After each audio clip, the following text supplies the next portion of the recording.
May mga taong dumadaan lang sa buhay mo.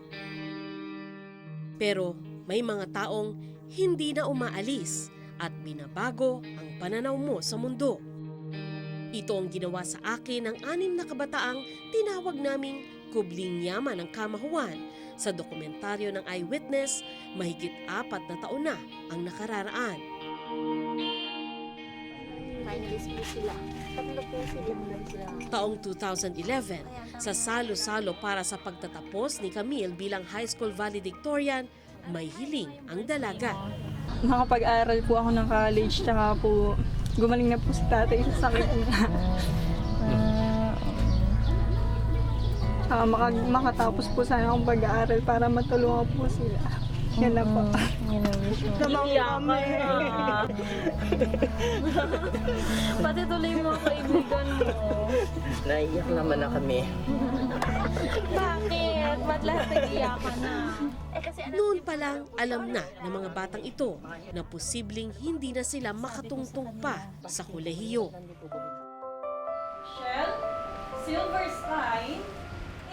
Pero puno talaga ng sorpresa ang buhay. Mga sorpresang nagpatibay sa tiwala nila sa kabutihang loob ng kanilang kapwa. Ito ang ikalawang yugto ng kanilang kwento.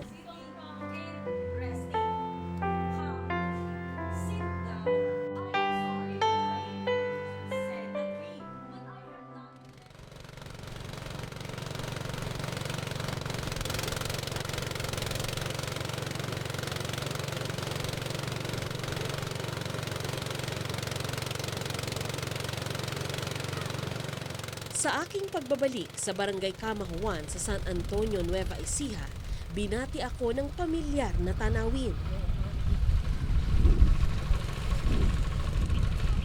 Ekta-ektaryang bukirin na noon ay inaani na. Mga magsasakang nagtatrabaho sa kainitan ng araw.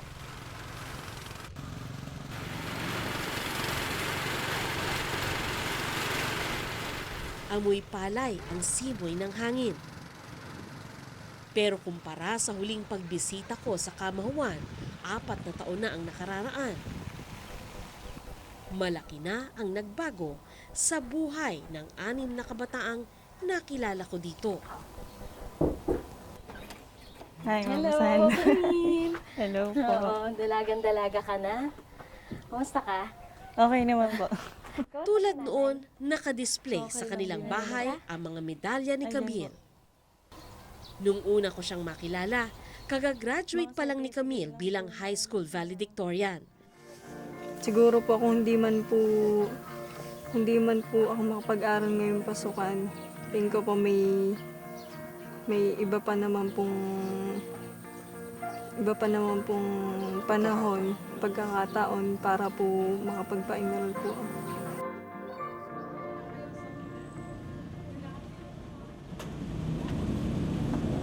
Tandang-tanda ko ang araw na sinubukang makiusap ni Camille sa ilang eskwelahan. Magkano po yung down payment po? Ang down payment natin upon enrollment will be 1,500. Bali, yun na po yung pinakamababa. Wala Yun na na po. talaga yung standard natin down payment dito sa CRE. Nakapangihinang makita na ang dalagang nagtapos ng valedictorian halos magmakaawa dahil kulang ng 500 ang kanyang pangmatrikula.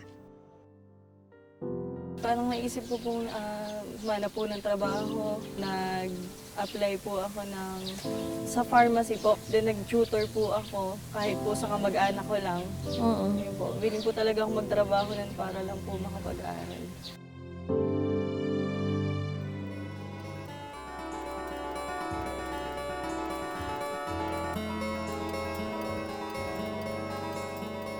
Saksi ako sa pagkukumahog ng kanyang ama, isang photographer, para makalikom ng pang-down payment man lang sa matrikula. Magkano kinita mo ngayong araw? Ako, mahina po. Maraming nakaalis na mga sponsor eh. 200 lang yung inyabot. Bakit po 200 lang kinita nyo? Marami kasi kami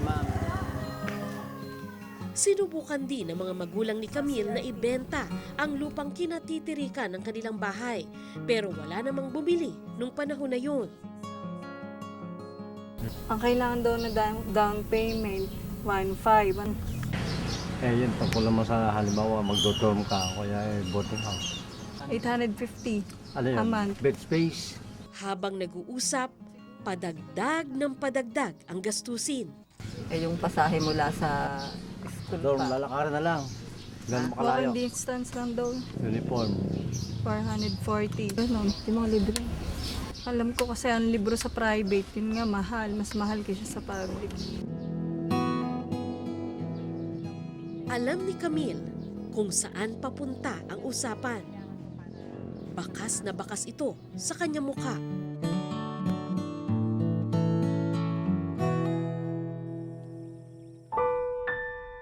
Marahil, ito rin ang nagtulak sa ilang manonood ng eyewitness na hanapin si Camille at kanyang mga kaibigan.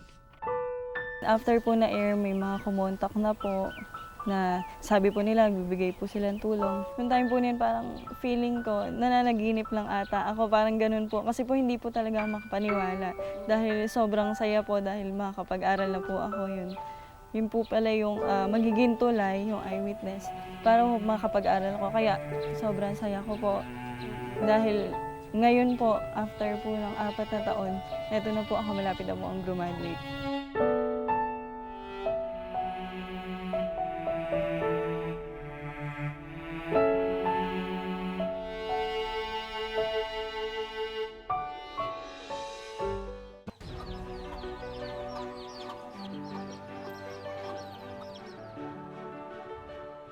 Bukod kay Camille, sinundan din ng eyewitness ang buhay ni Arlene na nagtapos naman na 3rd honorable mention sa high school. Magandang hapon. Yes, hello. Kamusta ka na? Ang ganda Isang mo naman. Arlene na may kumpiyansa sa sarili ang nakaharap ko sa muli kong pagbisita sa Barangay Kamahuan. Hello, ako po si Sandra. Malayo Ilang na taon sa na Arlene nakalipas, no? na nag-aalala para sa kanyang kinabukasan na nakilala ko 4 na taon na ang nakararaan. Set na po kami as a teacher doon. Pagka-graduate ng high school, si Arlene nagtinda sa palengke. Magkano ba yung kinikita mo sa pagtitinda? Depende po kasi pagka pumabenta, malakas, pero pagka hindi, konti. May naipon ka na ba? Meron naman na po. Talaga? Magkano na? Hindi ko po binibilang, nasa alkansya. Anong balak mo dun sa laman ng alkansya mo? Pandagdag po pagka po nagpasukan na. Kapag iniisip ko ang pinagdaanan ng pamilya ni Arlene, lagi kong naaalala ang gabing kasama ko ang kanyang ama. Lalagyan sa lalagyan gano'n.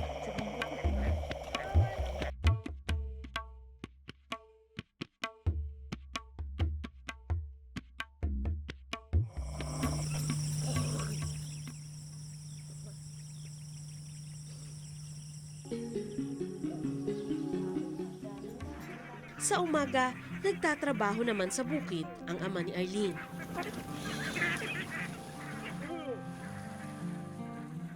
Pero nang dumating na ang araw ng enrollment, kapos pa rin ang naipon ng pamilya. Magkano kaya yung isang buwan? 800 or 850 pesos. Isa lang yun, isang tao. Isang buwan. Kasi kailangan pa ng pamasahe. Pagkain mo pa. 600 sa 4 week. 4 na linggo yung isang buwan eh. 2-4. Isang buwan yun. Oo, tas 850 sa dorm. 3,000 a month. Kaya natin. Pinakakailangan kapag po nag-aaral ka is pera. Kumbaga, wala po kaming ganun ganung kalakihan, lalo na po sa pangailangan sa college. So, ayun po, pinanghihinaan ako ng loob na baka nga po, hindi ko ma-achieve yung gusto ko pong ma-achieve, parang ganun. After na mapalabas yung kubling yaman ng Kamuan, so parang biglang bumagsak na napakalaking blessings po sa amin. Lalo na nga po dahil nga po doon is, parang yun yung naging way kung bakit kami makakagraduate ng college ngayon. Kumuha si Arlene ng kursong secondary education para tuparin ang pangarap na maging guro. Sa pagkaalam mo, sino yung tumulong sa'yo? Actually po, even his name, hindi ko po talaga alam kung sino siya. Yung pong lahat po ng pangangailangan ko ngayong college, siya po lahat nagbigay. Tuition fee, allowance, pambayad ng boarding house, transportation, halos lahat po, even my projects, siya rin po yung tumutustos. Kaya naman kahit paano, lumuwag-luwag daw ang buhay ng pamilya niya. Malaki po ang epekto kasi nga po, tulad nga po niyan, hindi namin na kailangang isipin yung gastusin niya sa pagpasok. Halimbawa po, nagkapera kami, hindi na po sa kanya yung pangangailangan sa pagpasok.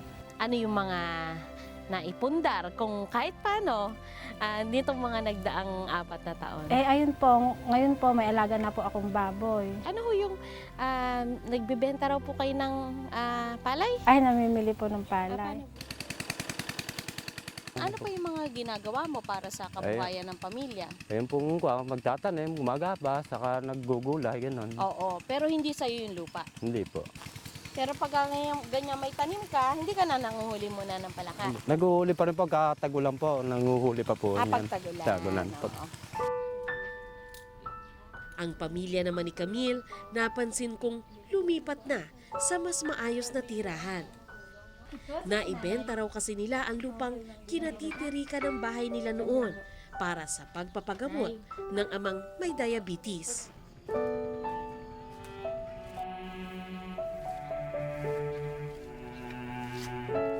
Pero noong nakaraang taon, pumanaw din ang ama ni Camille. Pero naalala ko noon, ang sipag-sipag ni tatay, di ba? Para siyang, kasi di ba photographer siya? Parang sobrang sipag niya po, yung katawan niya, parang bigla na lang bumagsak. Nung time po na namatay si tatay, parang naisip ko na lang po na siguro po may mas magandang plano po si God. Kaya niya po kinuha yung buhay ng tatay ko, ganun po. And then, kasi po yung iniisip ko po ng graduation po ng college, ang gusto ko po talaga makita niya. Kasi po nung mula elementary po hanggang high school, ang palagi po umakit sa stage si nanay.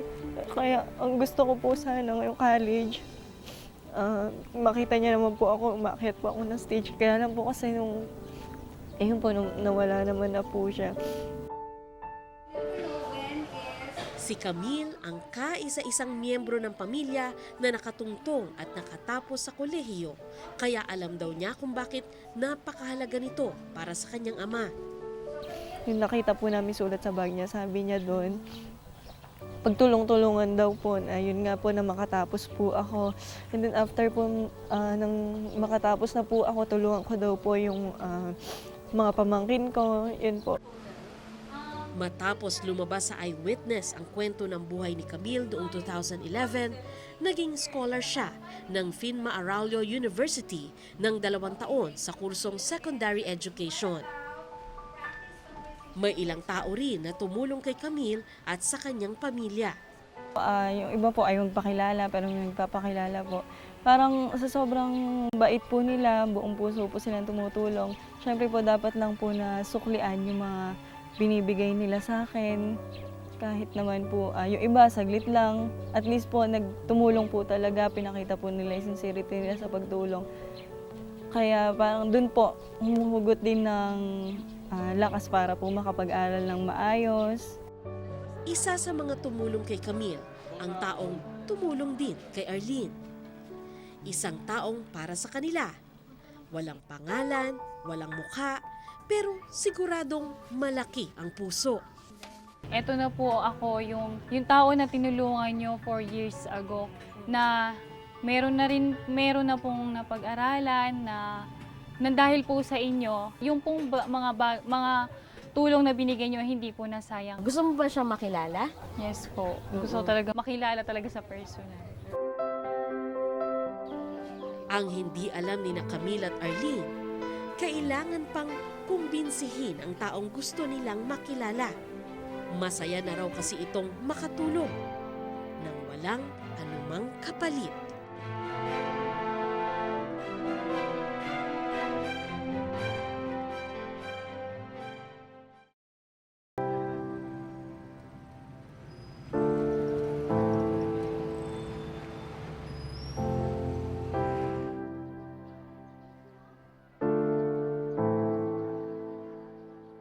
Bilang graduating students, nagsasanay na sa pagtuturo sina Camille at Arlene. Good morning, class!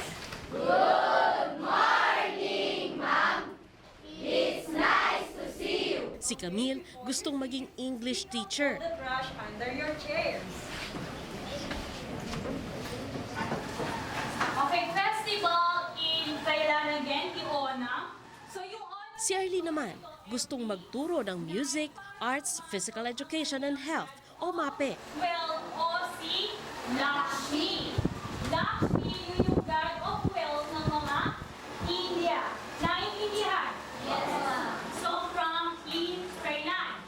So yung song Habang pinapanood sila, hindi ko maiwasang maisip ang mga panahong muntik nang hindi makapag-aral sina Camille, Arlene at kanila mga kaibigan. lantern lang ba? Yes? Obis sa tong. Nakaka-proud makitang sila na ngayon ang So, nagtuturo. ibig sabihin nun, yun yung Snow Festival. So, habang nag-aaral nga po ako, mas iniisip ko yung mga bagay na kumbaga, kailangan itong gawin kasi nga po yung mga tao nga pong tumulong. Parang yun na lang po yung maging sukli ko sa kanila. So, ito yung mga tao. Naisip kong sana nga makita ng mga tumulong sa kanila kung paano nagbago ang buhay ng 6 na kabataan na mula sa kabukiran ng Barangay Kamahuan. Yung buhay ko po na naghahanap ng mapapasukan, tingin ko po ganun po yung nangyayari sa akin kung hindi po ako natulungan. Nagtatrabaho po ako sa kung ano lang pong mapasukan dyan na available. Another answer. Yes, you. Yung mga tumulong po sa akin, sa tingin ko po kulang pa po yung word na salamat po talaga. Lalo na po, una-una po sa Panginoon Diyos. Kulang na kulang po yung word na salamat para po maipakita yung pagpapasalamat ko po sa kanila. Sobrang bait po nila.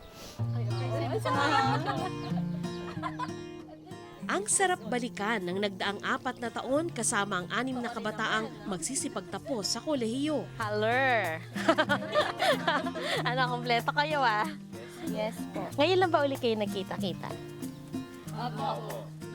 Sa school naman po, halimbawa, tulad po sa Ikinuwento nila sa akin ang hirap ng buhay estudyante. Pati na ang mga adventure, gaya ng pagpapakita ng kanilang mga talento.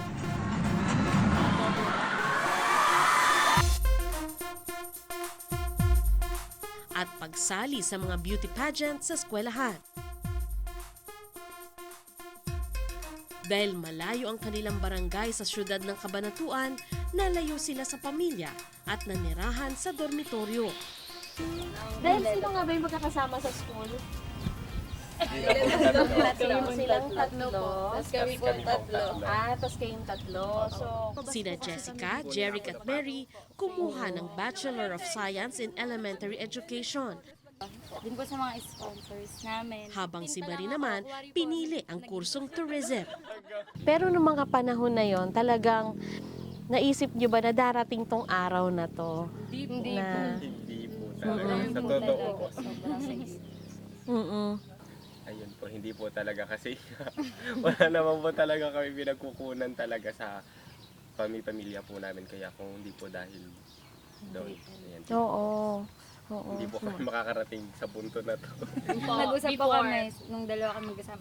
Siguro kung hindi tayo nakapag-aral, siguro nasa bukid pa din ako. Hindi naman po kasi ko talaga, yung hindi ko talaga expect na makakapag-aral ako. Kasi sabi po kasi ni tatay, 1 year daw, after 1 year daw po, tapos isasangla daw po yung lupa namin. So, parang, ayun po, naiyak na tuloy Ayan. ako. So, usapan natin bago tuwelas walang iiyak. Sa pagbabalik tanaw sa nakaraan, mas nadarama raw ng magkakaibigan kung gaano sila kaswerte na makatanggap ng tulong mula sa mga taong hindi nila personal nakakilala. Siyempre, pag hindi po ako makapaniwala na may mga ganong tao po na tutulong po sa amin. Tapos, yun nga po, hindi nga po namin sila kakilala. Pero willing na willing po silang sumuporta sa amin na tulungan kami. Napakabait po talaga nila na binigyan po nila ako ng trust. Kasi po yung iba po, syempre, di naman po nila ako totally kakilala po talaga. Thank you po kasi makakatapos na po kami dahil po sa inyo. Tapos tuwan-tuwa po siya. Kahit ako man, namamangha sa dami ng mga kababayan nating mapagbukas palad sa kanilang kapwa. Girama kay libro.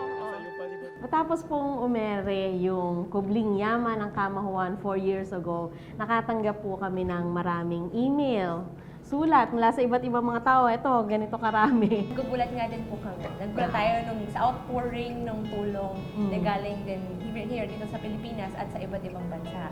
Sige po, basahin ko lang po yung yung sinabi niya. Isa po akong OFW sa Bermuda Island, working as a waiter. Di man po ganun kalaki ang kinikita ko, nais ko lang po sanang makatulong. Maliit na halaga, pero sa pamamagitan ninyo, sana po maiparating ko po ang munting tulong na ito. What's wonderful about these people contacting the program, and they were able to identify themselves with the kids, the scholars that they were able to see. Kasi parang nakikita nila yung sarili nila, na ganun sila dati. Ilan po sa mga tumulong doon sa mga bata, nag-request din sila na wag silang pangalanan. 6 na bata po yung magtatapos dahil sa tulong ng iba't ibang tao. Maraming salamat po sa inyo lahat. Isang respetadong miyembro ng media industry ang tumulong kina Camille at Arlene. Napakiusapan namin siyang humarap sa 2 scholars na gustong magpasalamat sa kanya ng personal. Makalipas ang 4 na taon, ngayon lang malalaman ni Camille at Arlene kung sino siya. Dapat masaya.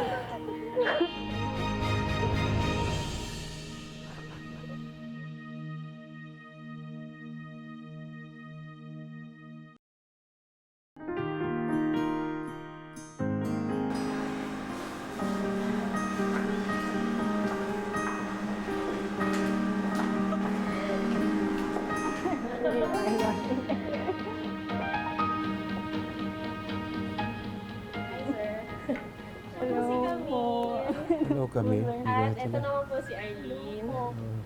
Hello. Tapos po nanay po ni Camille. Hello. Congratulations po. Thank you po. Congratulations po.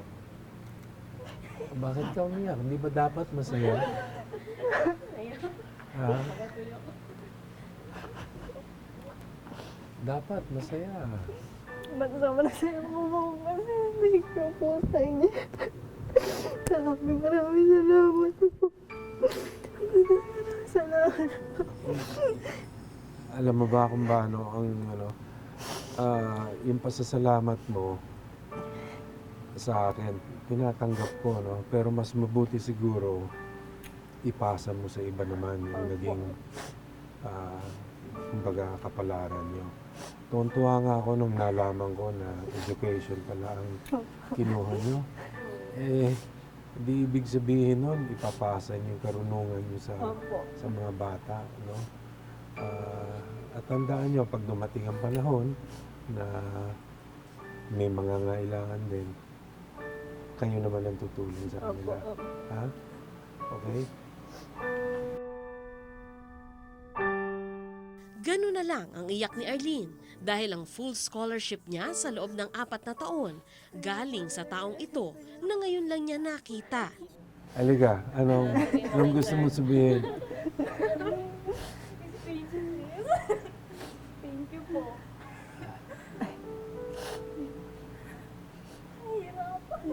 Nahihirapan ka? Para pong kulang kasi yung salitang thank you. Para Hindi. Tama na yun. Yung makita ko lang kayo at biro mo, tumagal itong lahat na nag-aaral kayong mabuti. Hindi ba?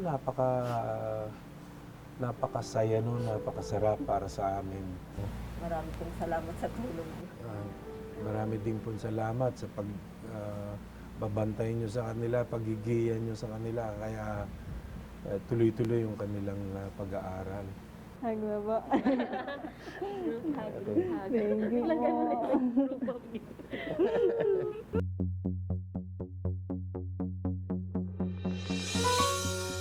Matapos ang nakakaantig na pagkikita, pakiramdam ko tila lalong naging makahulugan ang araw ng graduation. Dumating sa pagtatapos ang pamilyang tumulong kay Jessica, pero tumanggi silang makuna ng kamera. Buran Jessica B. Feliciano Jessica G. Nakakataba ng pusong marinig ang pangalan ng mga nagsipagtapos at makita ang pag-akyat nila sa entablado. Estresa Marini. Arlene Hermoso Ramos. Basilio Camille C.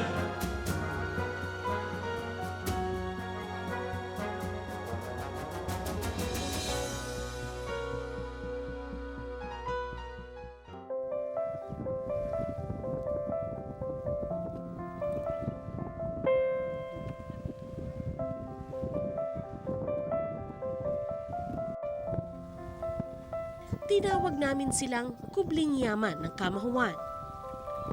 Hindi na sila nakakubli pero kayamanan pa rin masasabi. Di po ba future teacher po ako? Siguro po unahin ko po sa mga estudyante din. Gusto ko pong maging inspirasyon sa kanila. Ayun. And then sa pamilya ko po, kung yun nga po may mga pangailangan, po-provide ko po. And then sa ibang tao po, kung yan nga po, kapag po may mga pangangailangan, tapos kaya ko naman pong ibigay, willing po ako na tumulong sa kanila. Nasabi ko po sa sarili ko na balang araw makakatulong din ako sa iba. Na balang araw, hindi na ako yung tutulungan, ako naman po yung tutulong.